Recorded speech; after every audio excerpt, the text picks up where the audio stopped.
សម្រាប់បងប្អូនដែលឆ្លាញ់ប្រភេទបតណាមកមើលបានទាំងអស់គ្នាទិញលក់បៃដូសេរីមកដល់ទីតាំងរបស់ខ្ញុំបានណាខ្ញុំមានដូចជាប្រភេទ Fold7 បាទក្រុមហ៊ុន Fold6 ក្រុមហ៊ុនបាទប្រភេទ Flip បងប្អូននេះ Flip 6 Flip 7បាទបងប្អូនអាចមកមើលបាន Flip 7វាមាន2ស្អាតដូចថ្មី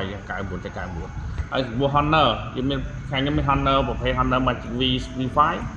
បាទយើងមាន3ពណ៌មួយចិត្តប្រភេទម៉ាស៊ីន Grade A 99ណាភ្លឹងបាទបងប្អូនមាន3ពណ៌សុទ្ធតែពណ៌ដល់កប់ស្អាតណាបងប្អូនបាទពណ៌នេះសុទ្ធតែខ្ចីតានីឲ្យណាបងប្អូនហើយពណ៌ទឹកក្រូចនេះស្អាតចេញញញខ្ញុំអញ្ចឹងបងប្អូនយើងមានតម្រូវការណាអាចមកមើលបានហើយ Fold នេះយើងក៏មានដែរបងប្អូននេះ Fold5